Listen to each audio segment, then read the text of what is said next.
Good afternoon, friends.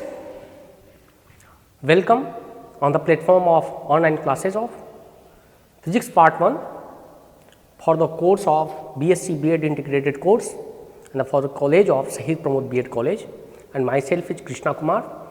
And under this subject we are going to discuss today topic gravitational potential. So, in the previous class we have discussed about the gravitational field strength, and we have solved couple of examples including principle of superposition, and today we will discuss about the gravitational potential. तो सबसे पहले हम समझेंगे ये जो gravitational potential है, इस potential को समझने के लिए हमको पहले पोटेंशियल डिफरेंस समझना पड़ेगा.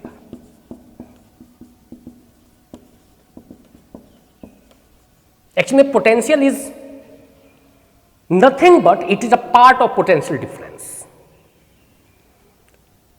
So, you need to understand first what is potential difference. Okay. अगर potential difference समझना है, potential difference means gravitational potential difference you can say, because कि इलेक्ट्रोमैग्नेट में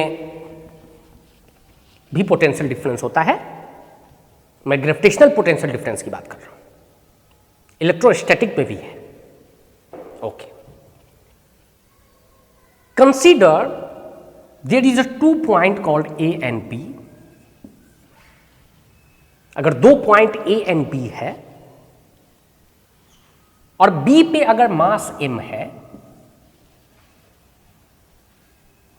this mass is very small, then potential difference at point A will be the work done, that is VA minus VB you can say, work done to bring this mass from point B to A पर unit मास. यानी कि एक unit mass को point B से A तक लाने में जितना वर्क डन लगता है उसी को हम पोटेंशियल डिफरेंस बोलते हैं. यानी कि that will be work done from B to A to bring unit mass. And one thing is also attached with that, with there is no change of kinetic energy. यानी कि change in kinetic energy should be 0. यानी कि उसके speed में कोई change नहीं होना चाहिए, एक यूनिफॉर्म स्पीड से आना चाहिए. यानी कि पोटेंशियल डिफरेंस अगर पॉइंट ए पे हमको निकालना है with respect to point B, यानी कि VA minus VB is equal to work done to take unit mass of M from point B to A. This is called potential difference and with no change of kinetic energy और without any change in kinetic energy. Right down definition of potential difference first, then we will describe the potential. What is potential?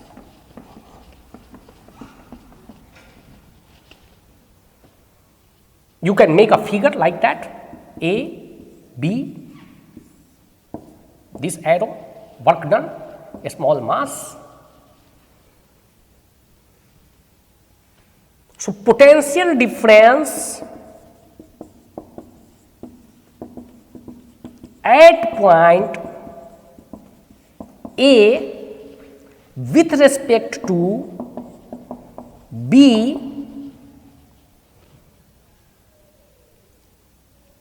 is point A and point B.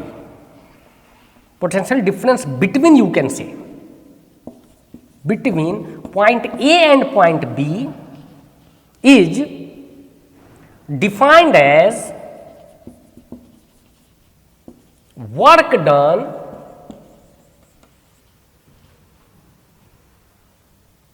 per unit mass,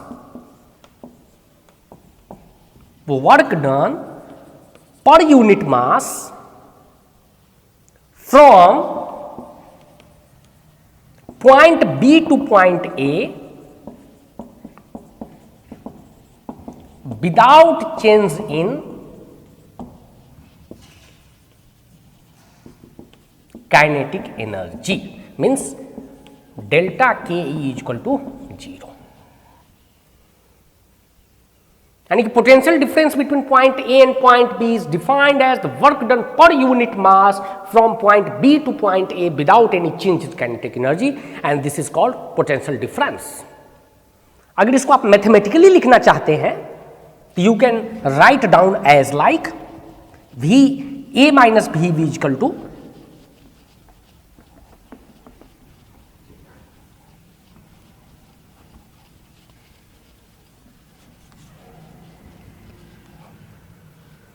we A minus V B equal to work done from B to A per unit mass without change in kinetic energy. You can mathematically write down potential difference between A and B like that. अभी potential difference समझ में आ गया. अब हम बात करेंगे कि potential difference at a certain point, किसी एक निश्चित पॉइंट पे पोटेंशियल क्या होगा. मैं पोटेंशियल डिफरेंस नहीं बोल रहा हूं, मैं पोटेंशियल डिफरेंस नहीं बोल रहा हूं, क्या बोल रहा हूं, potential, which is our topic, potential at any point. Any point, किसी एक पॉइंट पे पोटेंशियल अगर निकालना हो तब हम कैसे निकालेंगे, उसके बारे में बात करेंगे.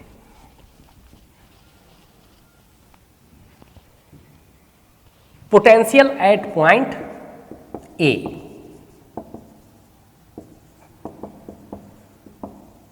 यानी कि किसी एक पॉइंट पे पोटेंशियल कैसे निकालेंगे.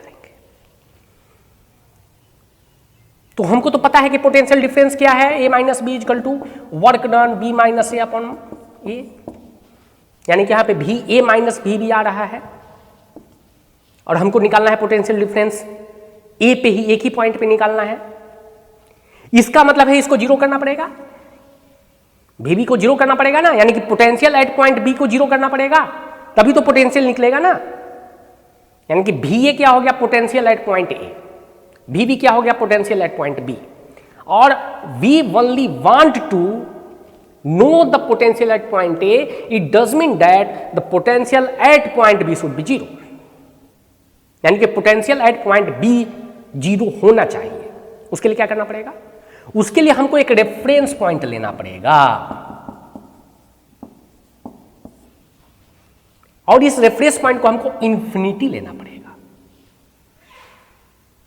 इंफिनिटी क्यों लेना पड़ेगा, बिकॉज कि potential difference at infinity zero.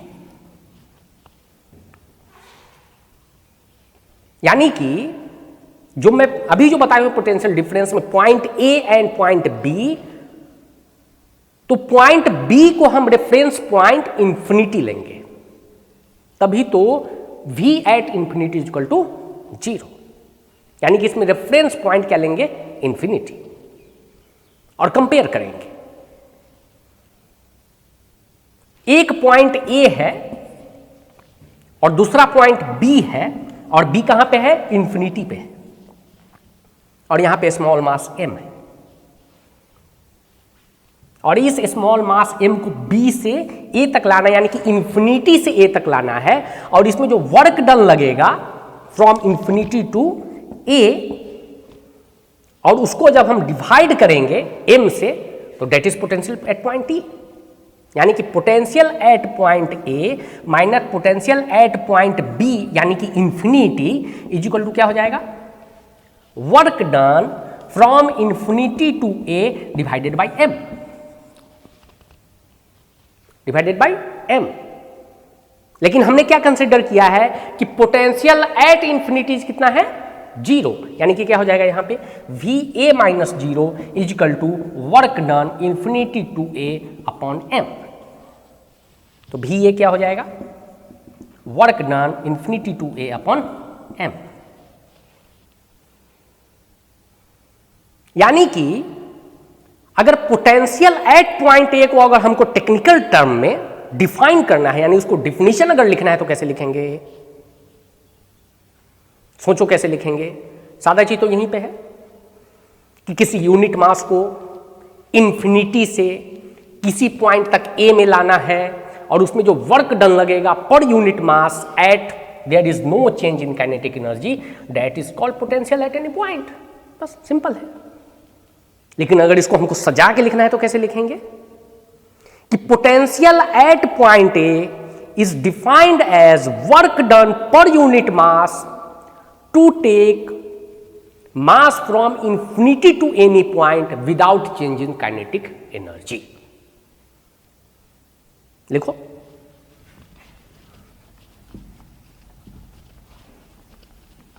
Note करो इसको।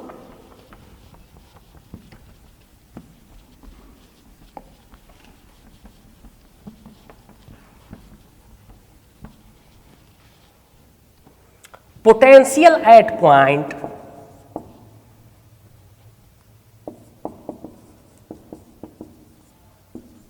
potential at any point is defined as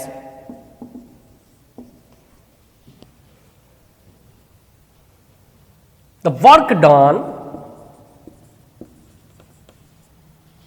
to take unit mass m from infinity to that point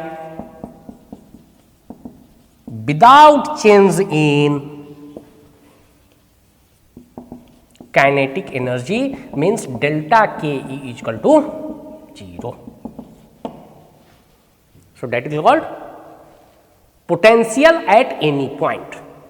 अब आपको किसी पर्टिकुलर पॉइंट पे अगर पोटेंशियल डिफाइन करना है तो आपको एक रेफरेंस पॉइंट लेना पड़ेगा इन्फिनिटी। क्यों? इसलिए लेना पड़ेगा कि potential at infinity is equal to 0 और उसको कंपेयर करो with the formula potential difference, then you will get the potential at any particular point. Okay? Now we will talk about the unit of potential. Unit of potential.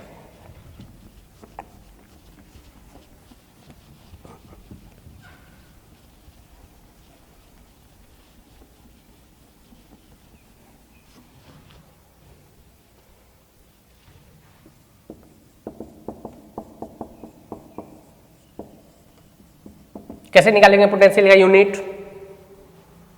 हमको पता है कि V A equal to क्या है? Work done from infinity to A divided by M, यानी कि work का unit क्या हो गया? जूल, और मास का क्या हो गया? kg। तो यूनिट क्या हो गया पोटेंशियल का? जूल पर kg। This is the SI unit, joule पर kg। तो SI unit of gravitational potential at any point is joule पर kg। ओके, अभी हमने क्या देखा कि पोटेंशियल किसी पॉइंट पे क्या होगा। अब हम बात करेंगे कि gravitational potential at a point due to mass m, capital M। आप याद करो फील्ड में हम क्या ले रहे थे? सोर्स, ले रहे थे ना सोर्स। मैं टेस्ट मास की नहीं बात कर रहा हूं, सोर्स मास की बात कर रहा हूं। ठीक है, पोटेंशियल में क्या है? Next point, gravitational potential at any point due to mass m। लिखो, potential at any point due to mass m, यानी कि m मास के कारण किसी भी पॉइंट पे पोटेंशियल कितना होगा उसको हमको निकालना है। अब देखो, इस चीज को समझने के लिए थोड़ा फ्री माइंड से सोचना है तब आपको समझ में आएगा। ये टॉपिक थोड़ा सा क्रिटिकल है, इसको समझना इतना भी आसान नहीं है, इसलिए मैं बोल रहा हूं कि थोड़ा दिमाग लगा के और दिमाग स्थिर करके इस चीज को देखो। सपोज ए पॉइंट P, कोई पॉइंट हमने P कंसिडर किया और इस पॉइंट P पे हमको पोटेंशियल निकालना है। तो हमको क्या करना पड़ेगा, एक रेफरेंस पॉइंट लेना पड़ेगा यहां पे इंफिनिटी। यानी कि अगर डिफिनीशन के हिसाब से देखेंगे तो जो वर्क डन होगा इंफिनिटी से m मास, जो स्मॉल मास m है, उसमें जो वर्क डन लगेगा from infinity to at point P per unit mass, उसी को तो हम Vp बोलेंगे। ओके,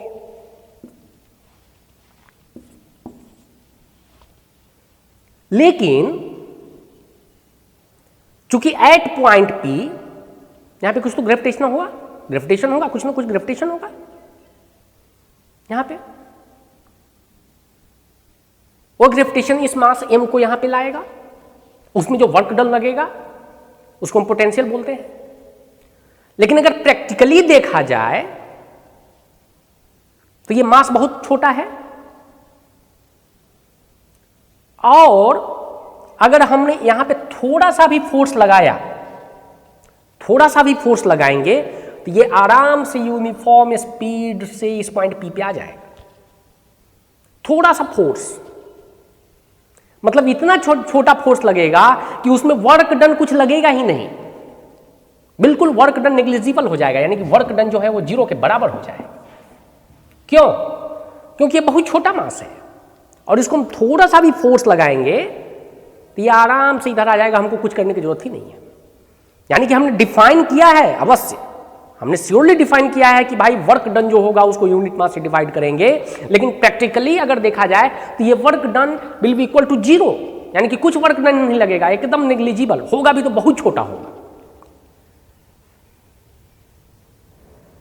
लेकिन अब हम क्या करेंगे कि इस P के नजदीक में एक बड़ा सा मास m ले लेंगे जो कि यहां से r डिस्टेंस पे है।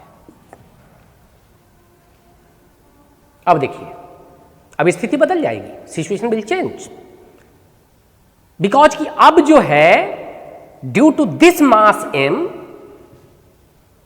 क्योंकि यहां पे भी तो अट्रैक्शन होगा, अब तो कुछ फोर्स लगेगा।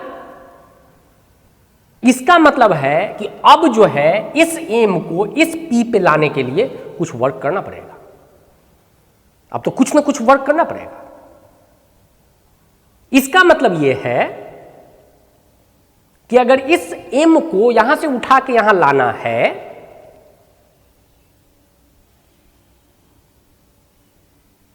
तो कुछ यहां पे फोर्स लगेगा इधर, और ये फोर्स कौन सा होगा? Gravitation force due to this mass m। तो ये फोर्स तो नेचुरल होगा, जैसे ही यहां पे m मास आ गया तो एक फोर्स यहां पे अपने आप लगने लगेगा, that is gmm upon r square. लेकिन अगर इस मास को हमको इधर लाना है तो कुछ एक्सटर्नल फोर्स यहां पे लगाना पड़ेगा जो कि इक्वल टू दिस फोर्स होगा, यानी कि इसको फोर्स एक्सटर्नल बोलते हैं।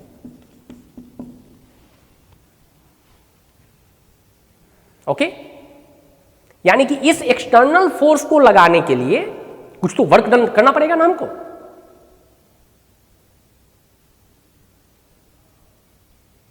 यानी कि जो Vp होगा that is work done from infinity to P divided by m। तो यहां पे जो वर्क डन एट इंफिनिटी होगा this will be done by some external force.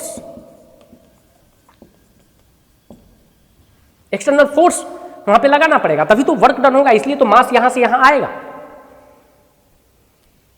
हाँ, हो सकता है कि ये मास एग्जैक्ट नहीं हो, थोड़ा डिफरेंस हो, बहुत कम डिफरेंस होगा, लेकिन वो लगभग सेम होगा।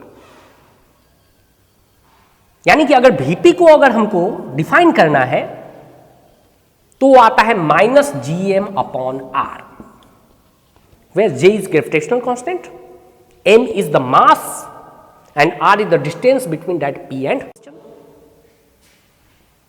तो अब इसको हम डिराइव करेंगे। लेटेस्ट डिराइव द इक्वेशन कि Vp यानी कि potential at any point P due to mass m that is -gm/r कैसे आया ये हम डिराइव करेंगे। तो write down the next topic, derivation of potential at point P due to mass m। अब उसको हम डिराइव करेंगे।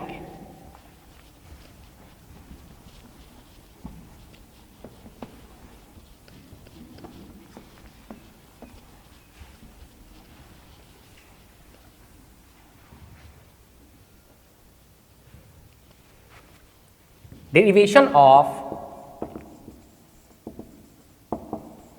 Vp is equal to -gf/r। तो इसको डिराइव करने के लिए करना पड़ेगा, एक पॉइंट P लिया, यहां पे r डिस्टेंस पे m है, कैपिटल मास m, और यहां पे इंफिनिटी है।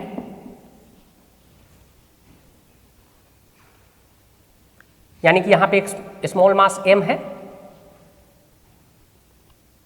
ये जो स्मॉल मास m है, अब हम इसको डिराइव करते समय इसको इन्फिनिटी पे नहीं रखेंगे, इसको हम P पॉइंट पे रखेंगे और हम उल्टा निकालेंगे। हम वर्क डन उल्टा निकालेंगे, एट इंफिनिटी निकालेंगे वर्क डन, या किसी पॉइंट पे वर्क डन निकालेंगे। और since this work done is a conservative, ये फोर्स कंजर्वेटिव होता है। अगर राउंड ट्रिप में देखा जाए तो जितना वर्क डन इसको यहां से लाने में लगेगा, ठीक उतना ही वर्क डन इसको यहां पर लाने लगेगा। यानी कि अगर एक राउंड ट्रिप करेंगे तो वर्क डन क्या हो जाएगा? 0, क्योंकि कंजर्वेटिव फोर्स होता है। This work done due to conservative force. इस कॉन्सेप्ट का यूज करके हम इसका डिराइव करेंगे। अब ऐसा कंसीडर करो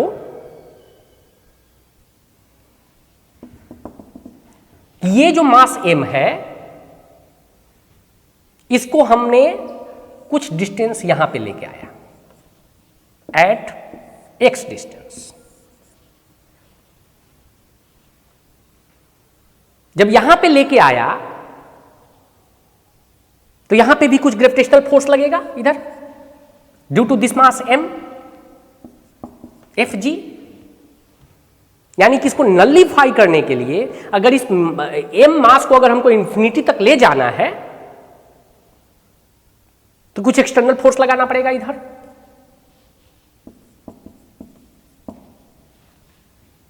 एक्सटर्नल फोर्स लगाना पड़ेगा, और एक्सटर्नल फोर्स जो होगा उसका मैग्नीट्यूड इस Fg के बराबर होगा, इक्वल होगा। यानी कि अगर इस m को अगर हम कुछ और डिस्टेंस पे रखते हैं तो हमेशा जो इसका वैल्यू आएगा एक्सटर्नल फोर्स का वो चेंज होगा। चेंज होगा क्या? नहीं, बिकॉज की force is equal to mass into acceleration, and acceleration is equal to velocity upon time. And velocity क्या है? वो डिस्प्लेसमेंट से जुड़ा हुआ है।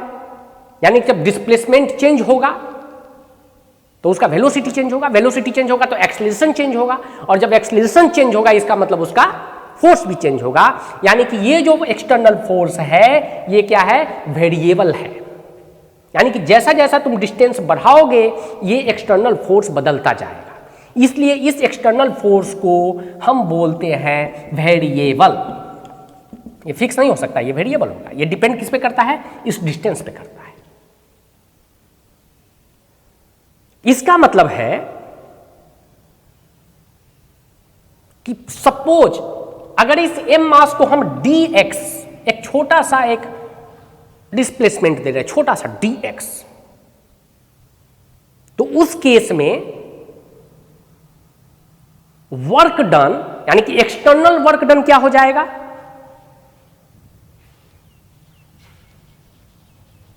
यानी कि work done from infinity to p, p to infinity due to this small displacement dx। क्या फॉर्मूला होता है? पढ़ाई किया है क्या 11th-12th में? That is integration f dx, and this f is nothing but external force. और अगर आप इसका लिमिट देना चाहो तो ये p से इंफिनिटी तक जाएगा, यानी कि p टू इंफिनिटी। मैं इसको ऊपर लिखता हूं,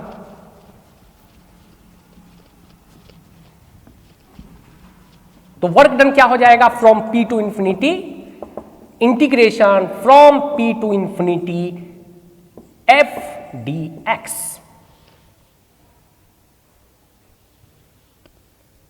इसका मतलब यह है कि f dx क्या है, p टू इंफिनिटी। f मतलब क्या, g m m upon X square. X square क्यों, क्योंकि ये x डिस्टेंस पे है, यहां से देखो ये x डिस्टेंस पे है मास, इंटू dx। ओके, और अगर हम x ले रहे हैं, इसका मतलब एट पॉइंट p रेडियस कितना है r, तो हम यहां पे क्या लेंगे r, यानी कि r to infinity G M M upon X square into D X. अब हम क्या करेंगे, इसको इंटीग्रेट करेंगे। इसमें क्या हो जाएगा, देखिए यहां पे जी एम और एम कांस्टेंट है, ये बाहर आ जाएगा, तो बचेगा क्या, D X upon X square R to infinity equal to क्या हो जाएगा, D X upon X square का अगर इंटीग्रेशन करोगे आप तो क्या हो जाएगा उसका value, that is G M M into X raise to minus 2 + 1 upon minus 2 + 1 infinity to R. अगर आपने इंटीग्रेशन पढ़ा है तो यही तो वैल्यू होगा। एक्स रेज टू एन का अगर इंटीग्रेशन करना है तो क्या होता है, X raise to N + 1 upon N + 1। Okay, ये वैल्यू कितना हो जाएगा, निकालिए, that is G capital M small M into X raise to -1 upon -1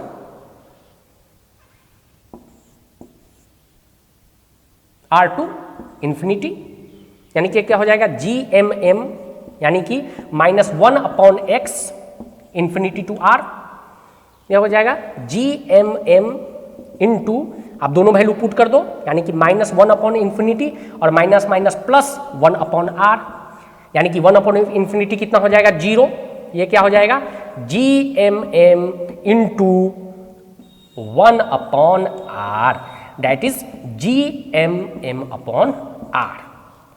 और ये किसका वैल्यू है, G M M upon R, work done from P to infinity. Okay, यानी कि work done from point P to infinity कितना हो गया, G M M upon R. अब हम क्या करेंगे, due to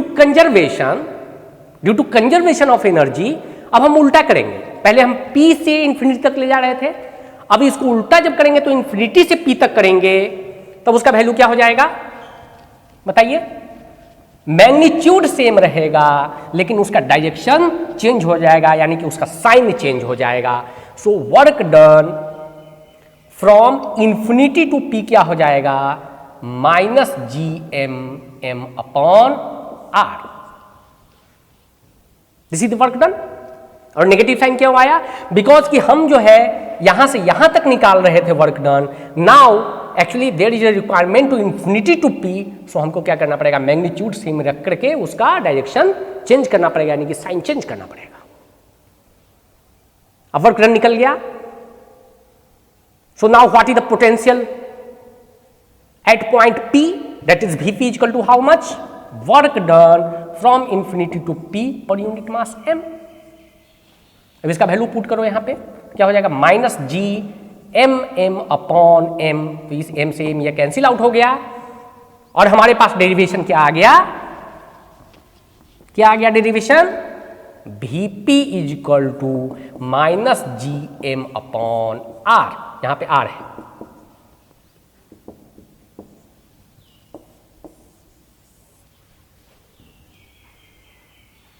this is the potential at point P, यही तो पोटेंशियल लाना था हमको। This was the required derivation to find out at potential P due to mass m। अब यहां पे देखो स्मॉल m है क्या कहीं फॉर्मूला में? क्यों नहीं है स्मॉल m? बिकॉज कि स्मॉल m हमने कंसीडर किया है, छोटा सा मास है वो हम डेरिवेशन करने के लिए कंसीडर किया है। मैं फिर से एक बार आपको बता देता हूं ताकि आपको कंफ्यूजन नहीं हो। एट पॉइंट P अगर हमको पोटेंशियल निकालना है ड्यू टू मास m, तो एट r डिस्टेंस यहां पे कैपिटल मास m है, तो due to conservation concept of the energy हम क्या करेंगे, P से इंफिनिटी तक ले